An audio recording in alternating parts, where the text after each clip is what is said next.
안녕하세요. 네, 오늘도 기독교 교리반을 찾아주신 모든 성도님들을 환영합니다. 지난주에는 제가 몸살 기운이 있어가지고 교리반 강의를 한 주 휴강하게 되었습니다. 양해를 부탁드리고요. 여러분 모두 환절기에 감기 안 걸리시도록 조심하면 좋을 것 같아요. 이 정부의 거리두기 방침은 약간 더 완화되었지만 교회에는 큰 변화가 없는 것 같아서 마음이 여전히 좀 허전합니다. 11월에는 위드 코로나의 방침이 시행될 것 같은데 모임이 조금 더 나아질 수 있지 않을까 하는 기대도 좀 하게 되죠. 어떤 상황이든 이 어려운 시기 우리 다 잘 극복해가면 좋겠습니다. 오늘도 저녁 든든하게 드시고요. 커피도 한잔 하시면서 영상 함께 하시면 좋겠습니다. 지난주에는 교회론을 나누는 첫 번째 시간이었습니다. 성경이 이야기하는 교회에 대해서 살펴보았습니다.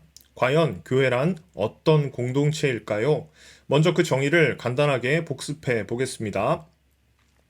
교회란 본질적으로는 예수님을 그리스도로 고백하는 신앙 공동체를 의미합니다. 그렇습니다. 교회가 교회되는 핵심이라고 한다면 건물이 아니고 신앙이 되겠죠. 그렇다면 이 신앙은 누구를 향한 신앙이라고 할 수 있을까요? 우리는 이만희를 향한 신앙 혹은 정명석을 향한 신앙을 추구하지 않습니다. 우리는 오직 예수 그리스도를 주님이시라 시인하는 공동체입니다. 이것을 우리는 교회라고 부릅니다. 따라서 우리는 교회라고 하는 건물 안에 모여 있고 또 그 건물을 교회라고 부르지만 보다 본질적으로는 그 교회 안에 모여 있는 신앙의 공동체를 교회라고 부를 수 있을 것 같아요. 이 영상을 시청하고 있는 여러분들도 바로 교회입니다. 이러한 본질적인 교회는 보는 관점에 따라서 크게 두 가지로 나눠볼 수 있다고 설명했습니다. 바로 이 무형교회와 유형교회로 나눠볼 수 있어요. 먼저 무형교회를 살펴보겠습니다. 무형교회란 하나님께서 보시는 대로의 교회이다. 이 무형이라고 하는 말이 잘 암시하고 있는 것처럼 우리의 눈에 가시적으로 보이지 않는 교회라는 개념이 있습니다. 여기에서 하나님께서 보시는 시각에서 교회를 우리가 상상해 본다면 모든 믿는 자들의 공동체라고 할 수 있어요.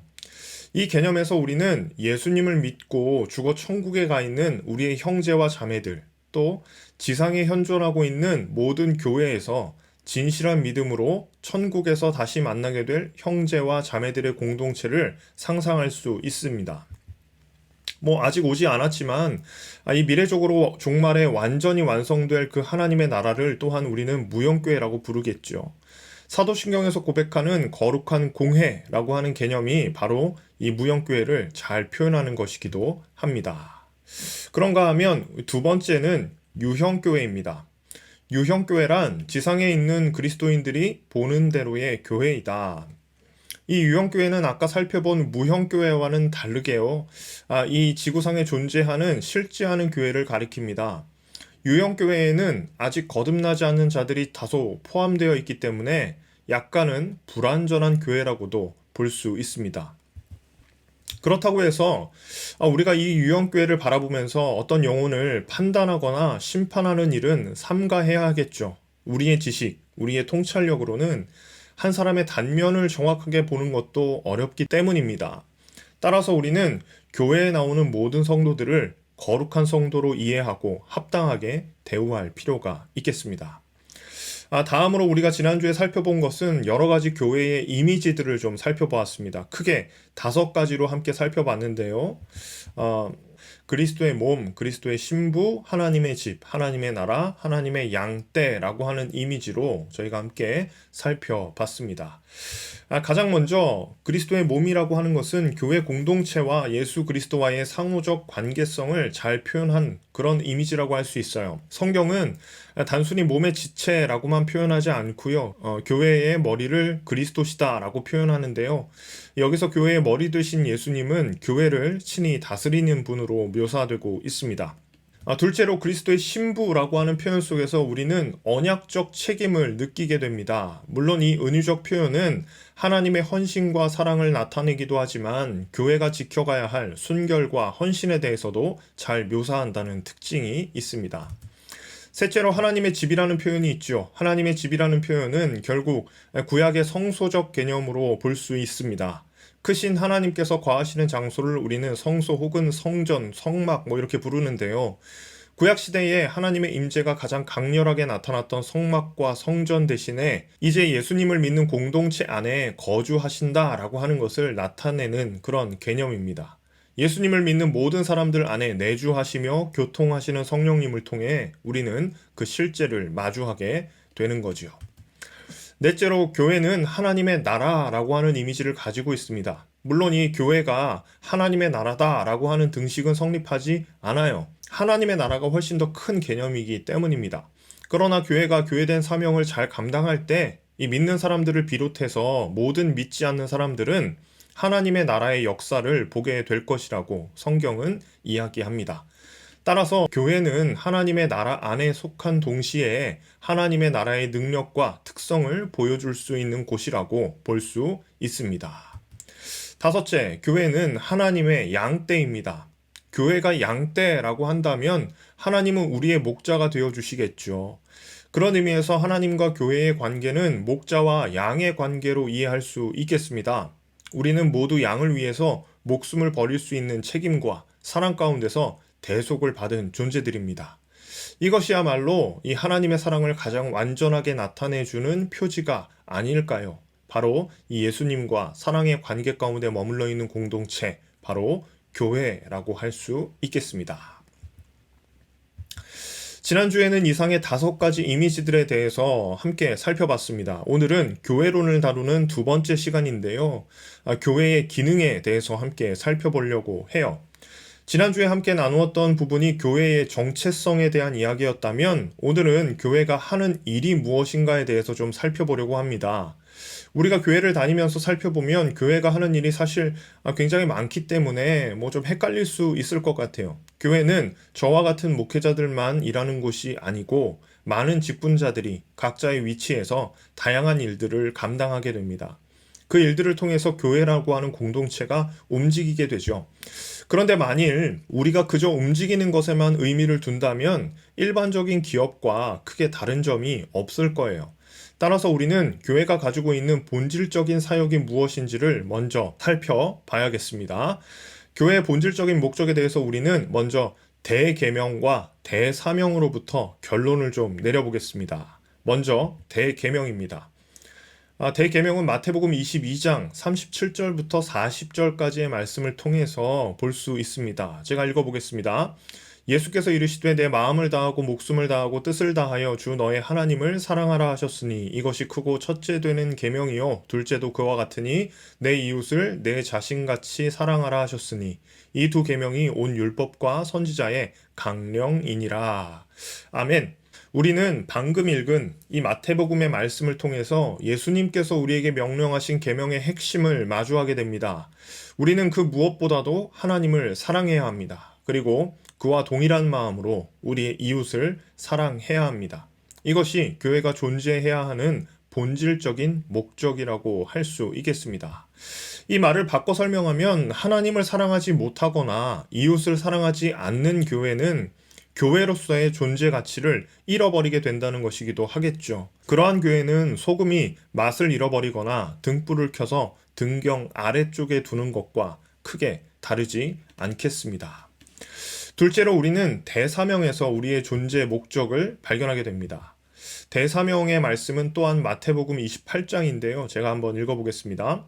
그러므로 너희는 가서 모든 민족을 제자로 삼아 아버지와 아들과 성령의 이름으로 세례를 베풀고 내가 너희에게 분부한 모든 것을 가르쳐 지키게 하라. 볼지어다 내가 세상 끝날까지 너희와 항상 함께 있으리라 하시니라. 아멘. 이 부분을 흔히 지상명령이라고 부릅니다. 지극히 큰 명령이라는 의미입니다. 여기에서 우리는 교회의 존재적 목적에 대해 온전한 이해를 가질 수 있겠죠. 우리는 이 세상을 향하여 제자를 삼는 사역을 통해서 하나님께 영광을 돌리는 삶을 살게 됩니다.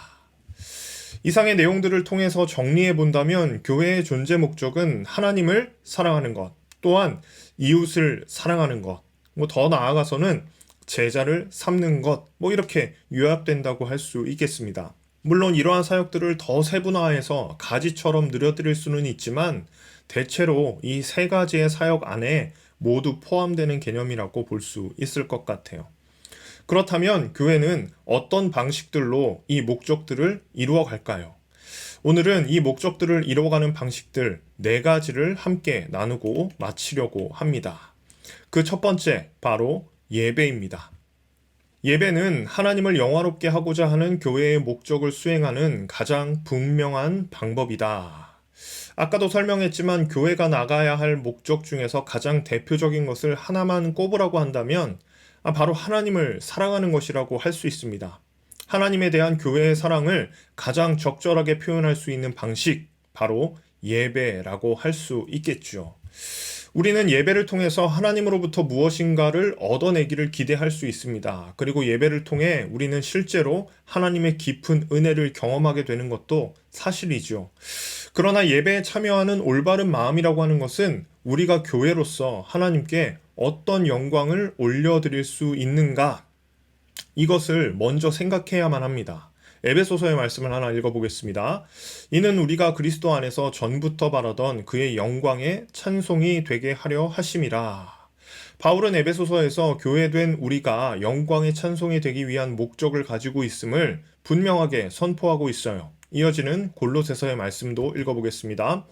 그리스도의 말씀이 너희 속에 풍성히 거하여 모든 지혜로 피차 가르치며 권면하고 시와 찬송과 신령한 노래를 부르며 감사하는 마음으로 하나님을 찬양하고. 우리가 모두 하나님께 무엇인가를 드리는 입장이 강한 요소를 가지고 있어요. 즉 예배란 우리가 하나님으로부터 무엇인가를 얻어내는 것이 목적이 아니고요. 우리가 하나님께 드리는 것이 목적이어야 합니다. 자, 그러면 우리는 여기에서 이 참된 예배의 특징에 대해 먼저 좀 살펴볼 필요가 있겠습니다. 예배를 우리가 온전히 드리는 것이 우리에게 주어진 본질적인 목적인데, 그러면 우리는 올바른 예배를 드려야 되잖아요. 그렇다면 어떤 예배가 참된 예배일까요? 우리 그 참된 예배의 특성을 좀 살펴보겠습니다. 첫째는 성경적인 예배여야만 합니다. 진정한 예배는 성경적인 예배, 즉 성경의 계시에 대한 올바른 반응이라고 할 수 있다. 사실 예배 안에는 여러 가지 요소들이 존재해요. 찬양은 예배의 근본적인 요소들 중에 하나이고요. 회중을 대표해서 하는 기도, 하나님께 우리의 마음을 드리는 헌금, 그리고 성찬에 이르기까지 예배에는 정말 다양한 요소들이 존재합니다. 이 모든 것들 중에서 가장 중요한 것은 결국 하나님의 말씀을 강론하고 듣는 것이라고 할 수 있겠습니다. 제가 가진 교재에서 한 대목을 인용해 보겠습니다. 하나님의 말씀 선포는 율법을 읽고 강론하는 것이 중요한 요소였던 유대교 회당으로부터 교회가 물려받은 유산이다. 예수님의 가르침은 모두 이 성경에 근거한 가르침이었죠. 바울이 전도할 때를 회상해 보면 그는 회당에서 하나님의 말씀을 풀어 설명하며 설교를 전했습니다. 베드로를 위시한 모든 제자들 역시 성경을 그리스도라고 하는 빛을 중심으로 이해하며 선포했습니다. 우리는 찬양과 기도와 같은 순서 뒤에 예배를 채워가는 부가적 행위로 설교를 이해하면 안 될 거예요. 설교는 예배의 절정이고 이를 통해 교회는 하나님의 뜻이 무엇인지를 알게 됩니다. 또한 하나님의 말씀에 대한 합당한 반응을 보임으로써 교회는 온전히 하나님을 영화롭게 하는 것이라고 볼 수 있겠습니다. 그렇습니다. 설교는 들음이 끝이 아니라 교회의 합당한 반응으로 반드시 나아가야만 합니다. 그것이 참된 예배의 특징이라고 할 수 있겠습니다. 자, 둘째는 영적 예배라고 할 수 있어요. 영적 예배를 정의 내려보면 우리는 기억 속에 남아있는 주님을 숭배하기 위해서가 아니라 임재하시는 주님을 송축하고 주님의 승리를 기뻐하며 말씀을 통해 성령 안에서 그분을 만나기 위해 모인다. 이거 말씀을 통해서 좀 보지요. 두세 사람이 내 이름으로 모인 곳에는 나도 그들 중에 있느니라. 또 아까 읽었던 지상명령의 내용도 함께 이어서 보겠습니다. 내가 너희에게 분부한 모든 것을 가르쳐 지키게 하라. 볼지어다 내가 세상 끝날까지 너희와 항상 함께 있으리라 하시니라. 이 두 구절을 종합적으로 살펴보면 우리의 예배 가운데 가장 필수적인 부분이 무엇인지를 알게 됩니다. 예배의 가장 필수적인 요소는 바로 하나님의 임재 가운데 드리는 예배라고 할 수 있겠습니다. 이것을 통해서 우리는 교회의 여러 가지 실제적인 형식들, 그러니까 예전이나 의식의 문제가 본질이 아니라는 것을 좀 깨닫게 돼요. 물론 예전이나 의식이 전혀 필요 없다라고 하는 의미에서 이런 표현을 지금 하는 것은 아니에요. 그러나 중요한 것은 우리의 외적인 표식이나 형식보다도 중요한 것이 있으니 그게 바로 이 하나님과의 영적인 교제, 곧 하나님의 임재라고 하는 것을 깨닫는 것입니다. 특히 요즘처럼 이 코로나와 더불어 살아가는 시대에 있어서는 이 부분이 정말 의미 있는 부분이라고 생각해 보게 돼요. 우리는 이 코로나 상황을 지나면서 이 오프라인에서 모일 수 없는 상황을 맞닥뜨리게 되었습니다. 그리고 우리의 예배를 온라인에서 이렇게 전환해서 드렸죠. 지금이야 예배의 여러 가지 순서들을 잘 녹여서 표현했지만 이 초창기 구리중앙교 안의 온라인 예배에서는 정말 많은 순서들을 생략하기도 했습니다. 예배의 순서들 중에 몇 가지가 없어졌기 때문에 우리의 예배가 잘못된 것일까? 아니면 하나님께서는 그렇게 온라인으로 예배하는 사람들의 예배를 받으셨을까? 저는 이 하나님께서 우리가 어떻게라도 주님께 예배를 드리고자 하는 바로 그 마음과 중심을 보신다고 확신합니다. 그리고 무소부지하신 하나님께서는 우리의 예배 가운데 임재로 채워주셨다고 확신해요. 그렇습니다. 여러분, 참된 예배는 하나님의 임재가 살아있는 영적인 예배여야만 합니다. 예배는 우리의 만족을 위해서 드리는 것이 아니고요. 하나님께 영광이 되어야 되기 때문이죠. 셋째는 도덕적 예배입니다. 참된 예배는 올바른 마음뿐 아니라 올바른 삶을 수반해야 합니다. 하나님은 종교와 악행과 불의가 뒤섞여 있는 것을 참지 못하십니다. 우리는 성경 곳곳에서 예배와 삶이 분리된 사람들의 특징을 마주하게 돼요. 사무엘상에는 엘리 제사장의 두 아들이 등장합니다. 엘리의 두 아들에 대한 평가는 이렇습니다. 엘리가 매우 늙었더니 그의 아들들이 온 이스라엘에게 행한 모든 일과 회막문에서 수종들은 여인들과 동침하였음을 듣고 그들에게 이르되 너희가 어찌하여 이런 일을 하느냐 내가 너희의 악행을 이 모든 백성에게서 듣노라. 엘리의 두 아들이었던 홈니와 비느하스는 하나님의 제사를 멸시하는 사람들이라고 표현됩니다.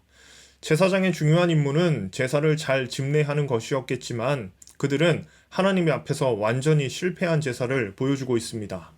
그들은 제사에만 실패한 것이 아니라 그들의 삶에서도 완전히 실패한 모습을 보여주고 있어요. 이들은 결국 전쟁의 패배로 인해서 죽게 됩니다. 이와 비슷한 일은 사울의 이야기에서도 나타납니다. 사울은 긴박한 전쟁을 앞두고 사무엘을 기다리다가 그만 왕의 직분으로 제사를 드리게 되지요. 이것을 보았던 사무엘이 사울에 대하여 이런 평가를 내립니다.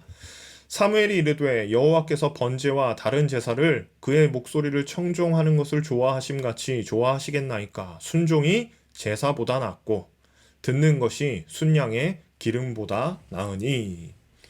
이 대목에서 정말 유명한 말씀이 등장하지요. 순종이 제사보다 낫다는 것입니다. 어떤 면에서 이 말씀을 온전한 예배, 참된 예배에 적용시켜 본다면 우리의 예배는 매주 주일 예배가 끝난 뒤에야 비로소 시작한다 이렇게 볼 수 있겠습니다. 우리의 예배는 하나님의 말씀에 대한 신실한 반응으로 이어져야 합니다. 그런 의미에서 우리의 삶이 바로 하나님께 드리는 영적인 예배여야겠지요. 로마서의 말씀도 하나 보겠습니다. 그러므로 형제들아 내가 하나님의 모든 자비하심으로 너희를 권하노니 너희 몸을 하나님이 기뻐하시는 거룩한 산 제물로 드리라. 이는 너희가 드릴 영적 예배니라. 거룩한 산 제물. 바울의 굉장히 독특한 표현입니다.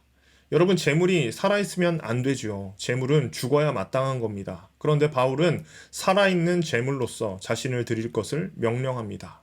살아있는 제물이란 하나님의 말씀에 순종하는 예배자가 아니겠습니까? 그렇습니다. 우리는 여기까지 참된 예배의 특징들을 좀 살펴보았습니다. 참된 예배라고 하는 것은 하나님의 말씀이 살아있고 또 영적으로 삶으로 이어지는 예배라고 할 수 있겠습니다. 교회는 예배를 통해서 하나님께 영광을 돌리는 공동체다라고 하는 것을 알게 되는 것입니다. 자, 이제 큰 두 번째로 좀 넘어가 보겠습니다. 교회의 목적 중에서 두 번째는 교회는 교제를 통해서 하나님께 영광을 돌린다는 겁니다. 교회가 서로 참된 교제를 나눌 때 하나님께서는 영광을 받으십니다.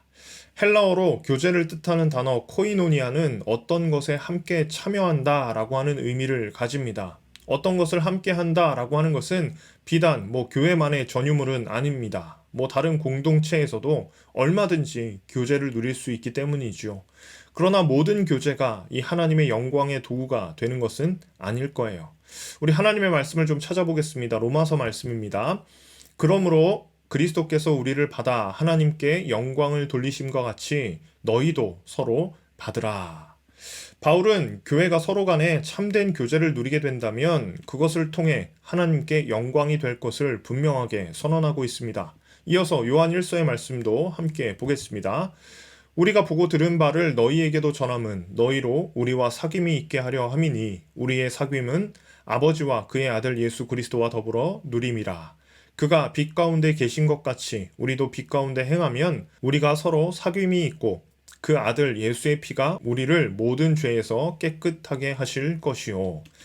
요한일서의 말씀을 통해서 교회가 누리는 교제의 핵심 무엇인지를 분명하게 알게 됩니다. 하나님의 백성의 교제라고 한다면 하나님의 생명에 함께 참여하는 것에 기반을 두고 있어요. 비록 바울의 엄중한 선포로 인해서 우리는 극단적 잘못을 범하는 사람들과의 교제를 끊어내야만 하기도 했어요. 예를 들어서 고린도전서의 말씀을 보면 그리하고도 너희가 오히려 교만하여져서 어찌하여 통한이 여기지 아니하고 그 일 행한 자를 너희 중에서 쫓아내지 아니하였느냐. 바울은 교회 안에 음행의 문제를 두고 엄하게 경고하고 있습니다. 또 신약의 다른 부분들을 살펴보면 이단성이 짙은 사람들에 대해서도 분명하게 경고의 메시지를 주고 있어요. 그럼에도 불구하고 교회의 교제는 매우 중요한 일임을 나타내는 구절들도 정말 많이 있습니다. 고린도전서 13장입니다. 내가 사람의 방언과 천사의 말을 할지라도 사랑이 없으면 소리나는 구리와 울리는 꽹과리가 되고, 고린도전서 13장 흔히 사랑장이라고 부릅니다. 이 사랑의 대상은 교회의 모든 지체들을 향하고 있죠. 여러 가지 은사들이 있지만 그 모든 은사들이 사랑이라고 하는 이 중심을 잃어버리게 되면 아무것도 아니라는 것을 나타내는 그런 본문입니다. 요한 1서에서 요한은 이렇게 선언합니다. 그가 우리를 위하여 목숨을 버리셨으니 우리가 이로써 사랑을 알고 우리도 형제들을 위하여 목숨을 버리는 것이 마땅하니라. 형제를 위해 자신의 목숨을 버리는 사랑, 이것은 다른 공동체에서는 할 수 없는 기독교 공동체만의 독특한 교제를 나타내는 것이라고 할 수 있겠습니다. 이러한 교제는 더 나아가 이 세상이 복음을 믿게 하는 창구의 역할을 하기도 합니다. 요한복음의 말씀 이어서 읽어보겠습니다. 곧 내가 그들 안에 있고 아버지께서 내 안에 계시어 그들로 온전함을 이루어 하나가 되게 하려 함은 아버지께서 나를 보내신 것과 또 나를 사랑하심 같이 그들도 사랑하신 것을 세상으로 알게 하려 함이로소이다. 우리가 사랑 가운데 하나가 되는 것은 교제의 능력을 나타내는 것과 진배 없습니다. 또 세상은 이것을 통해서 복음을 받아들일 수 있게 되는 것입니다. 초대교회가 가지고 있었던 그리스도인들의 풍성한 공동체 생활, 곧 교제라고 하는 것은 그 당시의 이교도들에게도 많은 영향을 주었다고 평가되고 있어요. 이것은 파편화되며 진정한 인간미를 잃어가는 현대사회 속에서도 여전히 중요한 의미가 될 수 있을 것입니다. 이 사랑을 회복하면서 참 교회다운 교회로 성장할 수 있으면 좋겠습니다. 셋째로 우리 섬김을 들 수 있겠습니다. 초대교회는 섬김에 헌신했다. 섬기는 일은 하나님께 영광을 돌리는 또 하나의 수단이었다. 교회의 중심에는 예수님이 존재하죠. 우리는 예수님을 믿고 또 그의 길을 따르는 공동체를 가리켜서 교회라고 부릅니다. 예수님께서 우리에게 제시하신 자신의 정체성에 대해서 우리는 먼저 살펴봐야 될 필요가 있습니다. 인자가 온 것은 섬김을 받으려 함이 아니라 도리어 섬기려 하고 자기 목숨을 많은 사람의 대속물로 주려 함이니라. 예수님께서 이 땅에 오신 것은 섬김을 받기 위함이 아니었고 도리어 섬기기 위해서 오셨다고 말씀하셨어요. 그리고 동일한 명령은 이제 예수님의 길을 따르는 사람들에게도 주어지는 것이죠. 이어서 누가복음의 말씀도 읽어보겠습니다. 예수께서 이르시되 이방인의 임금들은 그들을 주관하며 그 집권자들은 은인이라 칭함을 받으나 너희는 그렇지 않을지니 너희 중에 큰 자는 젊은 자와 같고 다스리는 자는 섬기는 자와 같을지니라. 예수님께서는 제자들을 향해서 이방 세계와는 다른 하나님의 나라의 가치관에 대해서 설명하셨습니다. 하나님의 나라는 기본적으로 이 세상의 높낮이와 동일하지 않아요. 그래서 우리는 섬기는 자가 되어야 한다고 설명하시고 계신 거예요. 따라서 섬김의 사역이라고 하면 교회가 지향해야 하는 굉장히 중요한 사역이라고 볼 수 있습니다. 베드로 사도는 이러한 선한 사역이 하나님께 영광이 된다는 사실을 분명하게 기록하고 있습니다. 베드로전서 2장의 말씀을 제가 세번역 성경으로 읽어 보겠습니다. 여러분은 이방 사람 가운데서 행실을 바르게 하십시오. 그렇게 해야 그들은 여러분더러 악을 행하는 자라고 욕하다가도 여러분의 바른 행위를 보고 하나님께서 찾아오시는 날에 하나님께 영광을 돌릴 것입니다. 비록 우리가 행하는 선한 행동을 통해서 이방 사람들이 잘 변화되지 않는다고 하더라도 우리는 이 세상을 섬기는 일을 멈추어서는 안 될 것입니다. 비록 그들이 감사로 복음을 받아들이지 않고 설령 우리가 원하는 대로 반응하지 않는다고 하더라도 우리의 선한 행위가 언제 어떻게 어떤 역사로 그들의 마음을 움직일지 알 수 없기 때문입니다. 예수님께서 공생의 기간 동안 많은 능력을 행하셨지만 그 모든 능력을 경험했던 사람들이 다 예수님을 믿은 게 아니죠. 그럼에도 예수님께서는 그 사역을 멈추지 않으셨습니다. 우리도 동일한 것 같아요. 그 예수님을 본받아서 이 아름다운 삶에 함께 동참해야 할 것입니다. 마지막으로 네 번째는 증언입니다. 증언의 소명은 예수님이 사도들에게 주신 마지막 가르침의 핵심 내용이었다. 복음 증거에 헌신하는 공동체가 될 때 우리는 비로소 첫 세대의 성도들을 영적으로 계승하게 될 것이다. 이 증언이라고 하는 단어의 헬라적 표현인 마르튀리아라고 하는 것은 누군가를 변호하는 일을 의미하는 명사입니다. 물론 여기에서 증언의 의미는 구두 증언을 가리켜요. 그런데 우리는 누군가를 변호하기 위해서 증언을 하는 것은 아니죠. 우리는 복음을 위해서 증언할 뿐입니다. 이러한 증언을 우리는 전도라고 바꿔 부를 수 있어요. 예수님의 사역에 대해서 전하는 것입니다. 마태복음의 지상명령 다시 한번 읽어보겠습니다. 그러므로 너희는 가서 모든 민족을 제자로 삼아 아버지와 아들과 성령의 이름으로 세례를 베풀고 예수님께서는 모든 민족을 대상으로 제자를 삼을 것을 명령하셨습니다. 이 사명은 신약교회가 새로운 이스라엘이 되어 구약의 이스라엘이 이루지 못한 과업을 수행하는 것을 의미합니다. 과거 하나님께서 이스라엘 민족을 세우신 이유는 분명하죠. 창세기에 나오는 아브라함에 대한 약속을 함께 살펴보겠습니다. 아브라함은 강대한 나라가 되고 천하 만민은 그로 말미암아 복을 받게 될 것이 아니냐. 아브라함은 강대한 나라가 될 것이라고 선언한 하나님의 말씀 뒤에 이 천하 만민은 그로 말미암아 복을 받게 될 것이라고 선언하고 있습니다. 아브라함을 통한 강대한 나라가 되는 것이 이스라엘 백성이라면 그 이스라엘 백성을 통해 온 땅이 축복을 받는 것이 선민이자 성민에게 주어진 사명이 될 겁니다. 그러나 예수님께서 오시기 전에 이스라엘 백성들은 그런 사명에 아주 철저히 실패하게 되죠. 그들은 심지어 하나님께서 보내신 마지막 선지자로 불리는 예수님도 십자가에 못 박음으로써 하나님의 말씀을 거절하게 됩니다. 그러나 이러한 하나님의 계획이 모두 수포로 돌아간 것은 아닙니다. 이제 하나님께서는 그리스도를 통해서 교회를 세우셨습니다. 또 구약의 이스라엘 백성들이 가지고 있었던 사명은 신약의 교회에게 이어지면서 우리가 증인으로 세워진 것입니다. 따라서 우리는 교회의 사명 중에 증언의 사명을 소홀히 여기면 안 될 것입니다. 우리의 선교적인 사명을 생각할 때 섬김과 증언 사이에서 약간의 모호함을 느끼게 되는 것도 사실이에요. 선교라고 하는 과업 안에는 섬김의 영역과 증언의 영역이 서로 얽혀 있기 때문입니다. 물론 이것을 칼로 자르듯이 이렇게 날카롭게 구분하는 것은 굉장히 부담스러운 일이 아닐 수가 없지요. 그러나 복음을 증거하는 것은 결코 다른 사역의 부차적인 일이 될 수 없다는 점은 우리가 분명하게 인식할 필요가 있겠습니다. 적극적인 복음 전도와 기도로 그리스도의 증인된 사명을 잘 감당하시는 저와 여러분 되시기를 간절히 소망합니다. 여러분, 이렇게 교회론의 두 번째 시간을 좀 마무리하려고 합니다.